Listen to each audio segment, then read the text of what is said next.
First, I want to announce that there won't be a meeting on September 18th due to Rosh Hashanah. And I'd like to take item number 2 on consent without objection. And so I'd like to start with item number 1. For item 1, the mayor has submitted a communication, and this has to do with the reappointment for Mr. Anthony De Los Reyes to the Board of Civil Service Commissioners for the new term ending June 30th of 2017, and Mr. Reyes is here. And I should note, by the way, for the record, that Councilmember Zine is present, and myself, Councilmember Paul Corrett, so we have a quorum. Welcome. Thank you. Good morning. Good afternoon, I should say. And I know that you have a long and distinguished career, but I wonder, just for the record, if you could tell us a little bit about yourself. Oh, sure. I'm Tony De Los Reyes, Anthony. I'm an attorney in private practice in West Los Angeles. I've been practicing law for 43 years. I began my city service in January of 1983, so I've confirmed I will have completed 30 years of service to the city next January. I was appointed to the Civil Service Commission in '83 by Mayor Bradley. I was on the commission in 1991 when the Rodney King incident occurred, and Mayor Bradley asked me to serve on the Police Commission, which I did for 2.5 interesting and somewhat tumultuous years. Subsequently, I became a civilian hearing examiner for the LAPD. I've been doing that since 1994, hearing boards of rights. In 2003, Mayor Hahn put me on the Cultural Affairs Commission, which I served as president for 2 years. And then in 2007, Mayor Villaraigosa reassigned me here, appointed me to the Civil Service Commission, and I've been president the last 2 years. So I'm looking forward to continuing to serve. And where do you see the commission in 5 years? Any changes that you see on the horizon? We have, I think, one of the most effective and hard-working commissions I've ever been on. I mean, these are really smart people who all do their homework. I think we now have a reputation in the city family that when the operating department heads and managers come in front of our commission, they know we know what the issues are. They know we've read everything. And we try to run an expeditious meeting, giving everybody the opportunity to be heard. But at the same time, I think we ask the right questions. And I'm hopeful that we'll continue to have this same body, because we really do a good job for the city, I think. I would agree, and I thank you for your willingness to serve again in this capacity. Mr. Zine, any comments or questions? Just some questions. Obviously, distinguished career. Thank you. Private practice, and also your volunteerism with the city. Question I have on the Civil Service Commission is a lot of disciplinary cases come before the Civil Service Commission. One of the areas we're looking into is risk management, and where we see departments repeatedly have problems and they're not addressing those problems, and then it goes to litigation, and then it comes for a settlement. We had one today in private session, and it was a supervisor who was harassing employees. The supervisor was going to face discipline, resigned, retired, and settlement for the other people.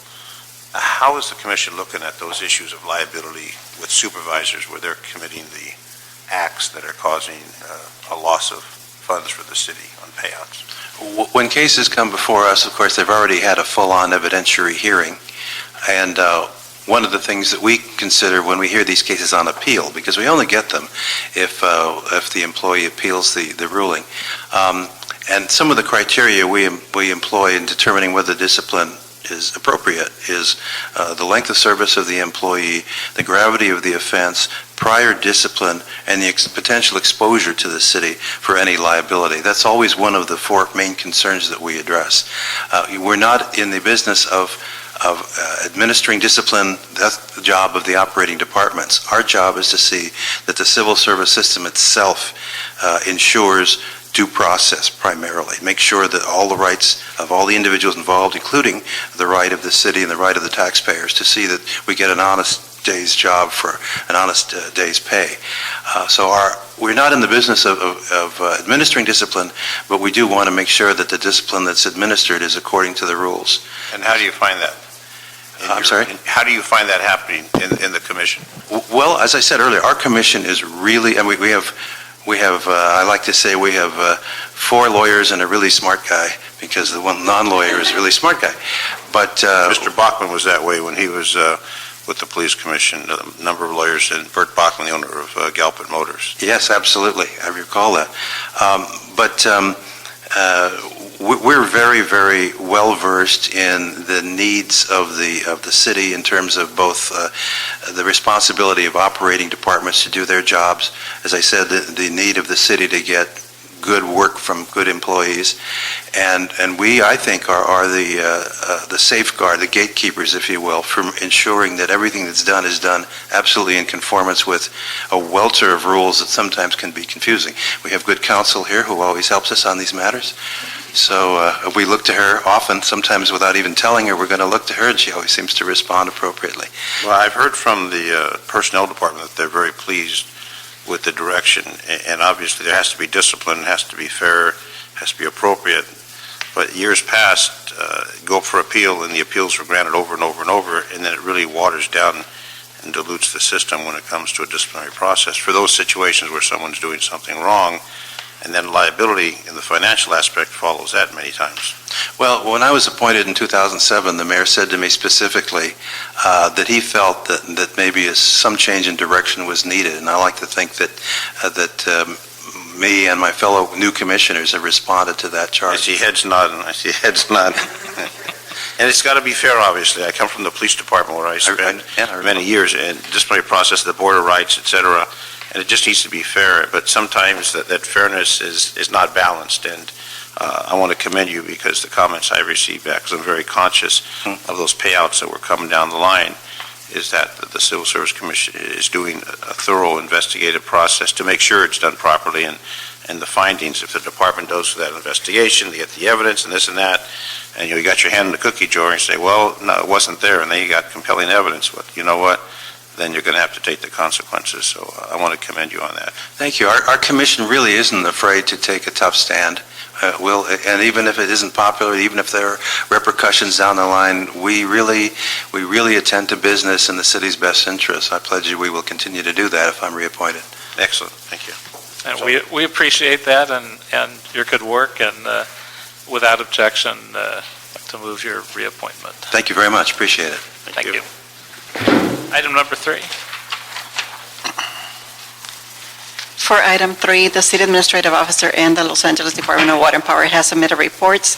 This has to do with approval of Amendment 1 to the MOU for the Management Employees Unit to amend the salary range for the classification of Chief Investment Officer at DWP. Rose Garcia with the Los Angeles Department of Water and Power. We're here because we're asking for approval or recommendation for a salary increase for our CIO. Personnel Department had revisited this classification a couple years ago and determined that all the CIOs in the department perform the same level of duties and responsibility, a higher level of duties and responsibilities. As such, they went back and asked the CIO's office to negotiate salary increases for the CIOs, all but Water and Powers, because we had a separate union. So they did that, and then they asked us to do the same with our own union. So we negotiated a salary that we thought was commensurate with the duties and responsibilities of our CIO and the chain of command and reporting relationship, which is different at DWP, hence why the salary is slightly different and lower than the CIOs in the city, but commensurate with the responsibilities that he performs. So what's the salary differential?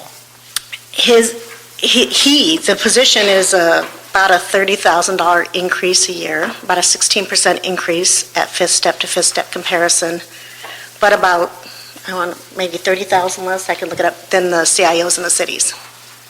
And you thought that was justified based on what you just Yeah, told?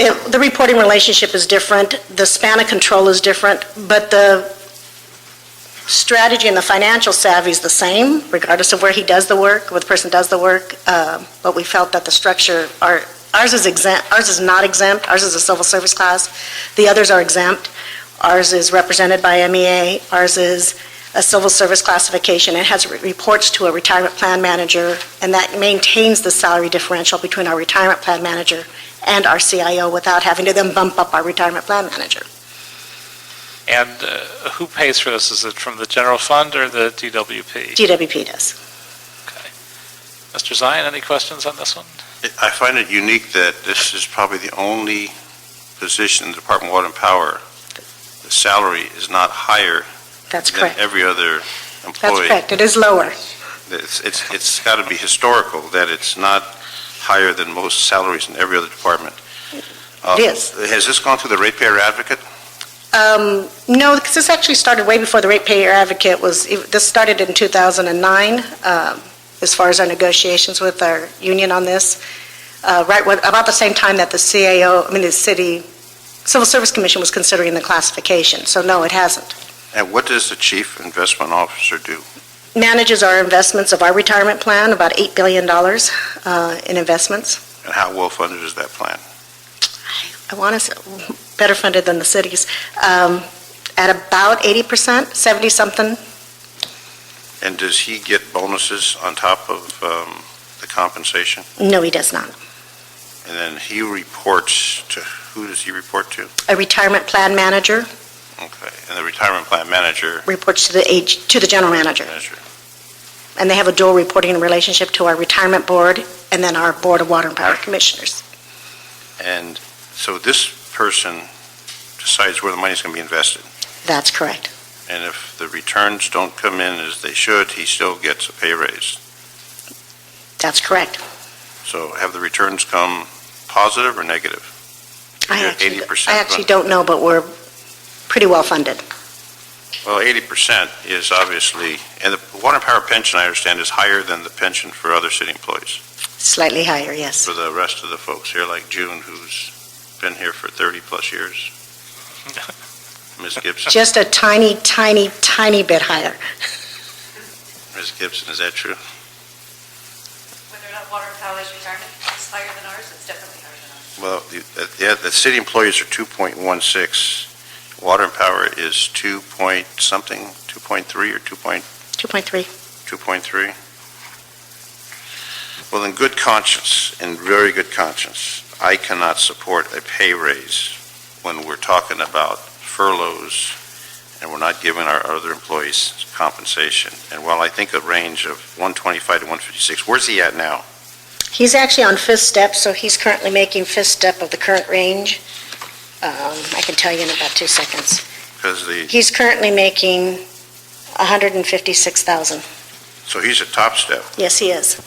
And then you want to go to 180, well, if he's at 156, he'll probably end up going to 185. That's correct.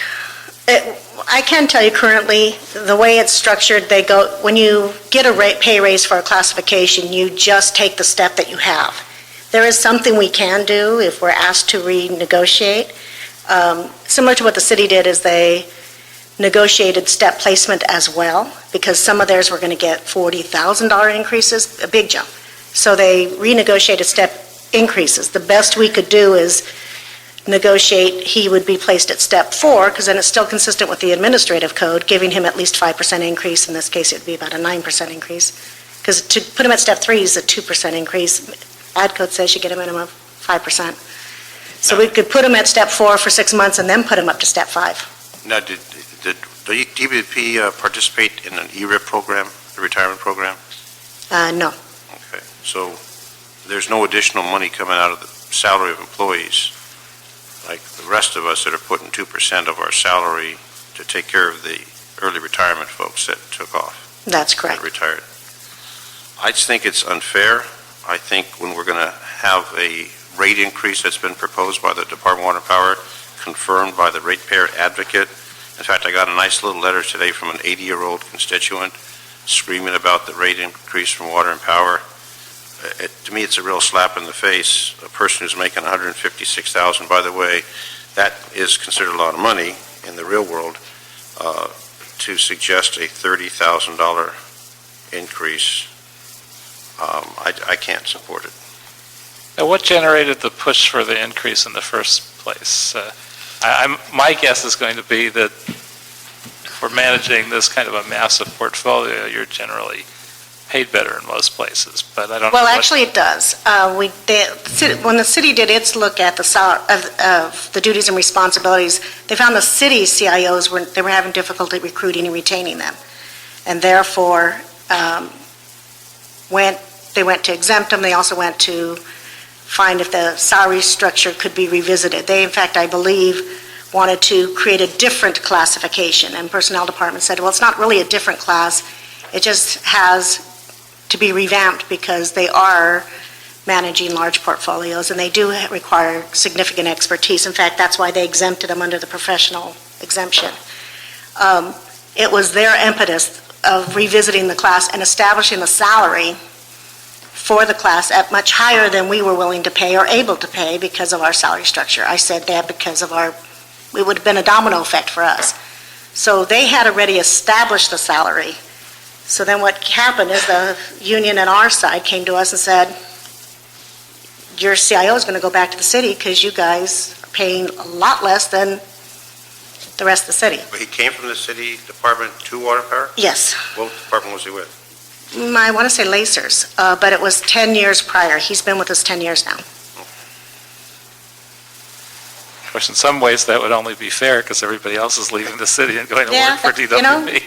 Sometimes the grass isn't as green as they think. In this case, the grass was greener somewhere else.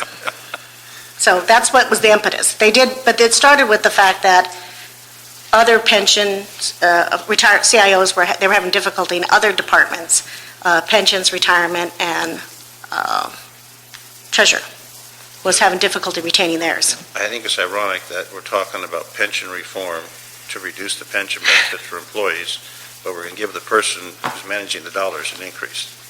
It seems rather bizarre. Well, that was the impetus. It does, but it also makes a certain amount of sense. So One aye, one no.